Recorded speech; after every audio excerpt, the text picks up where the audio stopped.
डोंबिवलीकरांसाठी कल्याणकरांसाठी अभिमानाचा आणि आनंदाचा क्षण आहे, दिवस आहे।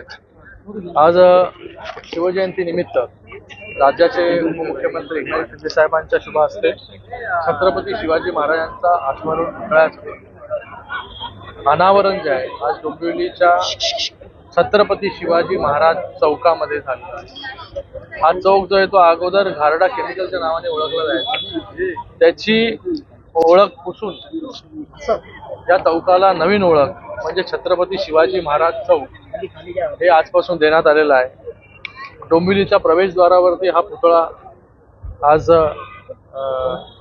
उभा राहिलेला आहे आणि छत्रपती शिवाजी महाराजांचा हा फक्त पुतळा नाही, हा प्रत्येकाला आणि प्रत्येक युवा पिढीला प्रेरणा देणारा एक स्मारक म्हणून जे आहे याच्या पुढे आपण सगळे लोक बघणार आहोत।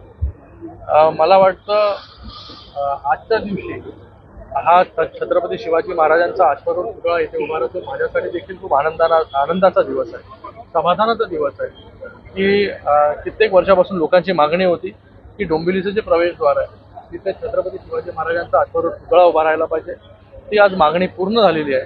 मी यासाठी या महाराष्ट्र राज्याचे मुख्यमंत्री आणि त्याचबरोबर उपमुख्यमंत्री दोघांचेही खूप खूप धन्यवाद व्यक्त करतो की आज हे गेल्या 2.5 वर्षापासून ज्या प्रकारे महाराष्ट्रामध्ये कारभार सुरू आहे, जो निधी लागला या कल्याण लोकसभेसाठी तो निधी देण्याचं काम तेव्हाचे मुख्यमंत्री एकनाथ शिंदे साहेब असतील, उपमुख्यमंत्री देवेंद्र फडणवीस जी असतील, आताचे मुख्यमंत्री देवेंद्र फडणवीस जी असतील आणि उपमुख्यमंत्री एकनाथ शिंदे साहेब असतील, नेहमी त्यांचं बारीक लक्ष जे आहे ते कल्याण लोकसभेवरती राहिलेलं आहे आणि कल्याण लोकसभेच्या विकासासाठी ज्या ज्या गोष्टी लागतील त्या गोष्टी देण्याचं काम केलेलं आहे। सगळ्यांचं खूप खूप शासनाचं त्याचबरोबर महानगरपालिकेचं देखील खूप खूप धन्यवाद इथे व्यक्त करतो।